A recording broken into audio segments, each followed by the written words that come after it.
ਭਗਵਤ ਗੀਤਾ ਦਾ ਅਰਥ ਹੈ ਭਗਵਾਨ ਦਾ ਗੀਤਮਈ ਉਪਦੇਸ਼।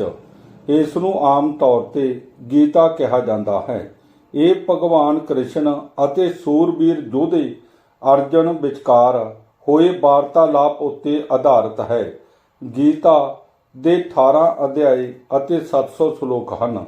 ਗੀਤਾ ਜਗਤ ਪ੍ਰਸਿੱਧ ਮਹਾਕਾਵਿ ਮਹਾਭਾਰਤ ਦਾ ਇੱਕ ਅੰਗ ਹੈ।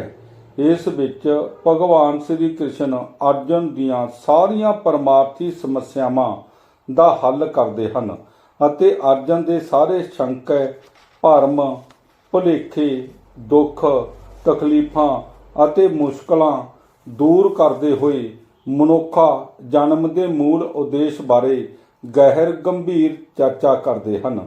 ਅੱਜ ਦਾ ਮਨੁੱਖ ਵੀ ਸ਼ੰਕੇ, ਭਰਮ ਅਤੇ ਮੁਸ਼ਕਲਾਂ ਨਾਲ ਘਿਰਿਆ ਪਿਆ ਹੈ। ਇਸ ਲਈ ਆਓ ਆਪਾਂ ਵੀ ਭਗਵਾਨ ਸ੍ਰੀ ਕ੍ਰਿਸ਼ਨ ਜੀ ਦੇ ਉਪਦੇਸ਼ ਤੋਂ ਲਾਭ ਲੈ ਕੇ ਆਪਣਾ ਜੀਵਨ ਸਫਲ ਕਰੀਏ। ਮੈਨੂੰ ਆਸ ਹੈ ਕਿ ਜੋ ਜੀਵ ਆਤਮਾ ਇਸ ਕਲਯੁਗ ਵਿੱਚ ਇਸ ਵੀਡੀਓ ਨੂੰ ਪੂਰੀ ਸ਼ਰਧਾ ਨਾਲ ਰੋਜ਼ ਸਵੇਰੇ ਸ਼ਾਮ 40 ਦਿਨ ਸੁਣੇਗਾ, ਉਹ ਦੁੱਖਾਂ ਅਤੇ ਬਿਮਾਰੀਆਂ ਵਿੱਚੋਂ ਬਾਹਰ ਨਿਕਲ ਜਾਵੇਗਾ। ਗੁਰੂ ਕਿਰਪਾ ਨਾਲ ਮੈਨੂੰ ਇਹ ਵੀਡੀਓ ਪੇਸ਼ ਕਰਦੇ ਹੋਏ ਪ੍ਰਸੰਨਤਾ ਮਹਿਸੂਸ ਹੋ ਰਹੀ ਹੈ। ਸੋ ਆਓ ਹੁਣ ਆਪਾਂ ਸੁਣਦੇ ਹਾਂ ਕਿ ਭਗਵਾਨ ਸ੍ਰੀ ਕ੍ਰਿਸ਼ਨ ਜੀ ਨੇ 18 ਦਿਨ ਚੱਲੇ ਇਸ ਮਹਾਭਾਰਤ ਦੇ ਯੁੱਧ ਵਿੱਚ ਅਰਜਨ ਦਾ ਸਹਾਰਾ ਲੈ ਕੇ ਮਾਨਵ ਜਾਤੀ ਲਈ ਕਿੱਥੇ-ਕਿੱਥੇ ਤੇ ਕੀ ਉਪਦੇਸ਼ ਦਿੱਤਾ। भगवान श्री कृष्ण महाराज जी कहते हैं कि जो लोग आपसे जलते हैं उसे घृणा मत कीजिए, क्योंकि जय वही लोग हैं जो जय स्वीकार कर चुके हैं कि आप उनसे बेहतर हैं। तुम्हारा क्या गया जो तुम रोते हो, तुम क्या लाए थे जो तुमने खो दिया, तुमने क्या पैदा किया था जो नाश हो गया, ना तुम कुछ लेकर आए ना लेकर जाओगे, जो लिया जहीं से लिया, जो दिया जहीं पर दिया, जो लिया इसी से लिया, जो दिया इसी को दिया। तुम भूत का पश्चाताप ना करो, भविष्य की चिंता ना करो, वर्तमान चल रहा है। आत्मा पुराने शरीर को वैसे ही छोड़ देती है जैसे मनुष्य पुराने कपड़ों को उतार कर नए कपड़े धारण कर लेता है। मैं सभी प्राणियों को समान रूप से देखता हूँ, ना कोई मुझे कम प्रिय है और ना ही अधिक, लेकिन जो मेरी प्रेम पूर्वक आराधना करते हैं वो मेरे भीतर रहते हैं और मैं उनका ध्यान रखता हूँ। आपका विश्वास एक पर्वत को भी खिसका सकता है, लेकिन आपके मन का संदेह पूरा पर्वत खड़ा कर सकता है। हे अर्जुन, जो कोई भी जिस किसी भी देवता की पूजा पूरे विश्वास के साथ करने की इच्छा रखता है, तब मैं उसका विश्वास उसी देवता में दृढ़ कर देता हूँ। दुनिया में वही शख्स उदास रहता है जो खुद से ज़्यादा दूसरों की परवाह करता है। तजर्बा उम्र से नहीं, हालातों से आता है। हे अर्जुन, स्वर्ग प्राप्त करने और वहाँ कई वर्षों तक वास करने के पश्चात एक असफल योगी का पुनः एक पवित्र और समृद्ध कुटुंब में जन्म होता है। जो हुआ वह अच्छा हुआ, जो हो रहा है वह अच्छा हो रहा है, जो होगा वो भी अच्छा ही होगा। जीवन में यदि खुश रहना है तो अधिक ध्यान उस चीज पर दें जो आपके पास है, उस पर नहीं जो दूसरों के पास है।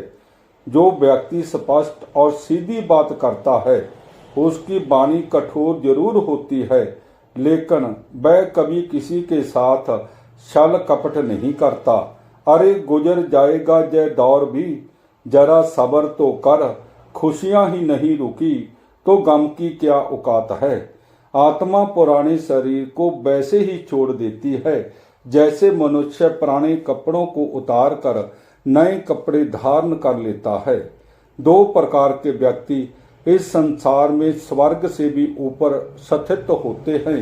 एक वो जो शक्तिशाली होकर भी क्षमा कर देते हैं और दूसरे वो जो दरिद्र होकर भी कुछ दान करते हैं, उस दिन हमारी सारी परेशानियां खत्म हो जाएंगी। जिस दिन हमें यकीन हो जाएगा कि हमारा सारा काम ईश्वर की मर्जी से होता है। हौसला मत हार, अगर तुम्हें दर्द मिला है तो दवा भी जरूर मिलेगी। बुराई तो तुम्हें हजारों की भीड़ में भी ढूंढ लेगी।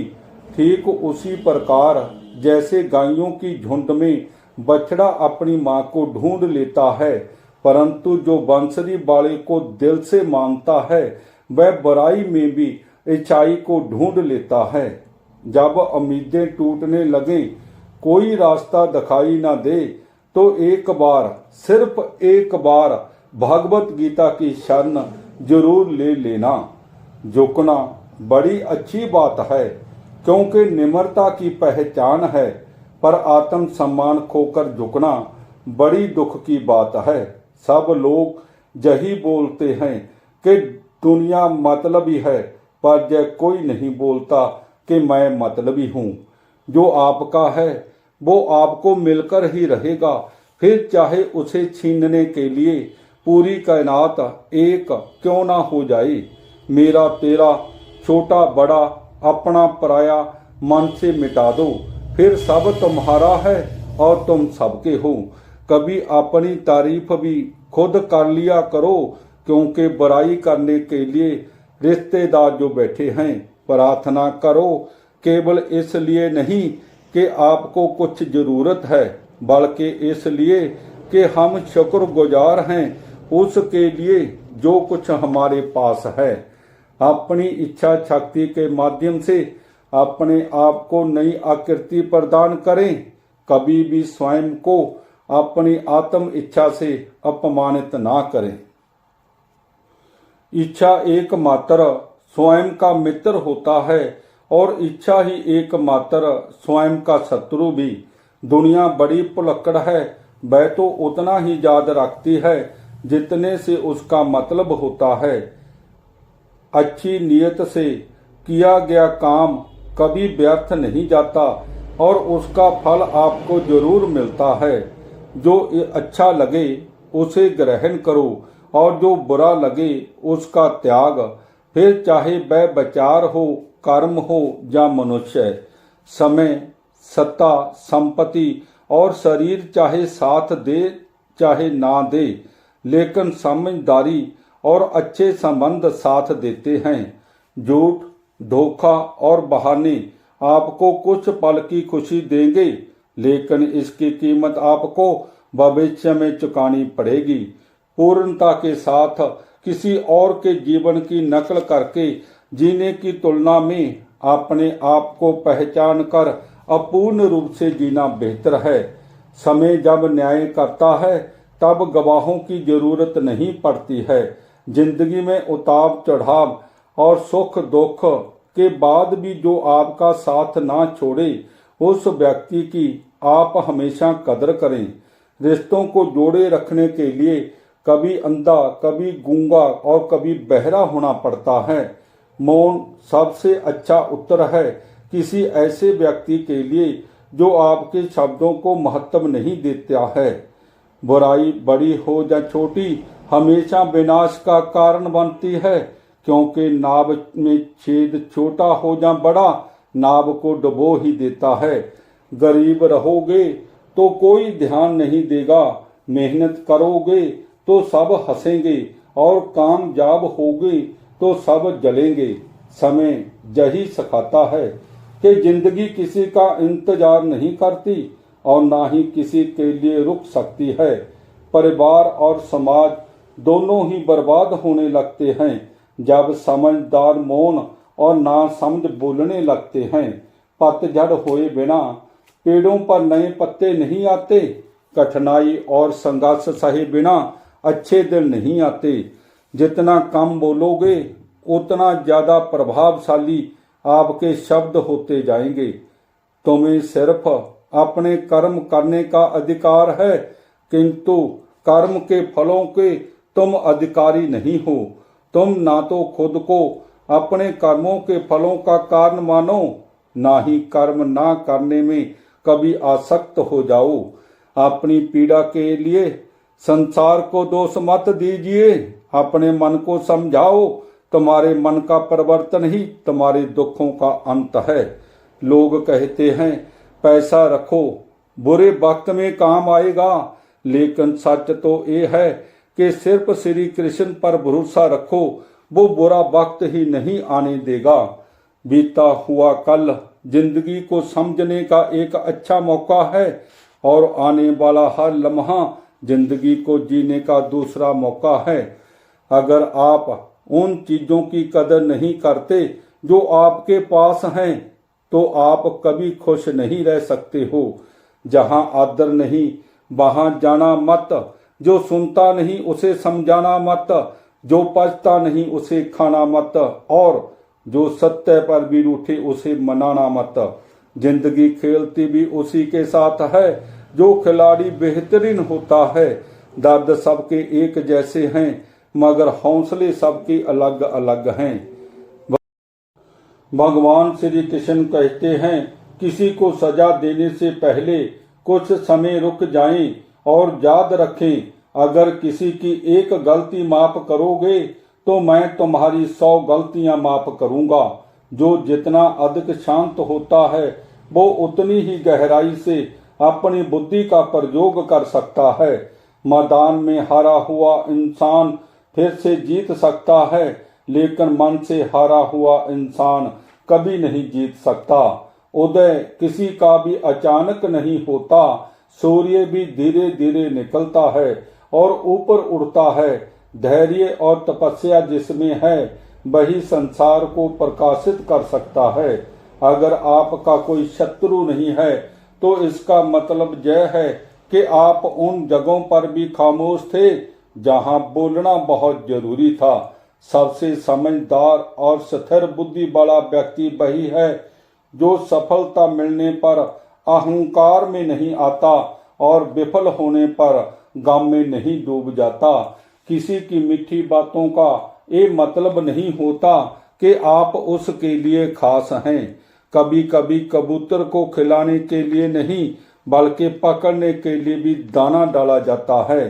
संसार जरूरत के नियम पर चलता है। सर्दियों में जिस सूरज का इंतजार होता है उसी सूरज का गर्मियों में तिरस्कार भी होता है। अंततः आपकी कीमत तब होगी जब आपकी जरूरत होगी। जैसे समुद्र में जाने के लिए नाव ही एकमात्र जरिया है, वैसे स्वर्ग में जाने के लिए सत्य ही एकमात्र जरिया है। कोई कुछ भी कहे, बस अपने आप को शांत रखो, क्योंकि सूरज कितना भी तेज क्यों ना हो समुद्र सूखता नहीं है। याद रखना, अच्छे वक्त को देखने के लिए बुरे वक्त को भी झेलना पड़ेगा। जिस दिन आपके सामने कोई समस्या ना आए तो समझ लेना आप गलत रास्ते पर सफर कर रहे हैं। खुद को कमजोर कभी नहीं समझना चाहिए। अगर आप गिरते हो तो उठने का प्रयास करो, लड़ो पूरी निष्ठा से, अपना कर्तव्य अपना कर्म निभाओ, बाकी सब मुझ पर छोड़ दो। परखता तो वक्त है, कभी हालात के रूप में कभी मजबूरियों के रूप में। भाग्य तो बस आपकी काबिलियत देखता है। जिसने मन को जीत लिया है उसने पहले ही परमात्मा को प्राप्त कर लिया है, क्योंकि उसने शांति प्राप्त कर ली है। ऐसे मनुष्य के लिए सुख दुख, सर्दी गर्मी और मान अपमान एक जैसे ही हैं। जहां आपकी कोई कीमत नहीं है वहां पर रुकना अनुचित है, चाहे वो किसी का घर हो या किसी का मन। यह एक निश्चित बात है कि आप काम खत्म नहीं कर सकते। अगर आप शुरू नहीं करेंगे तो किसी भी काम का सबसे कठिन हिस्सा काम को शुरू करना है। जब आप अपने आप पर यकीन करने लगते हैं तभी जीवन में चमत्कार होने लगते हैं। अभिमान को आने मत दो और स्वाभिमान को जाने मत दो। अभिमान तुम्हें उठने नहीं देगा और स्वाभिमान कभी गिरने नहीं देगा। जब कोई हाथ और साथ दोनों ही छोड़ देता है तब कुदरत कोई ना कोई उंगली पकड़ने वाला भेज देता है, उन्हीं का नाम कान्हा है। जीवन में ऊपर उठने के लिए पंखों की जरूरत केवल पंछियों को ही पड़ती है। मनुष्य तो जितनी विनम्रता से झुकता है उतना ही ऊपर उड़ता है।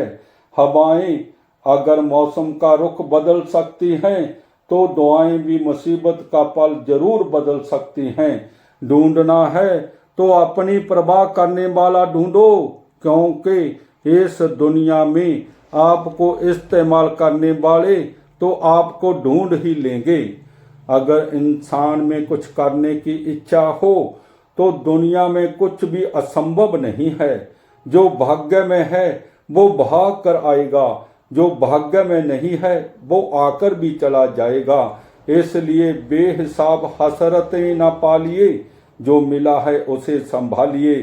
परेशानी आए तो ईमानदार रहें, धन आ जाए तो सरल रहें, अधिकार मिलने पर विनम्र रहें और क्रोध आने पर शांत रहें। यही जीवन का प्रबंधन कहलाता है।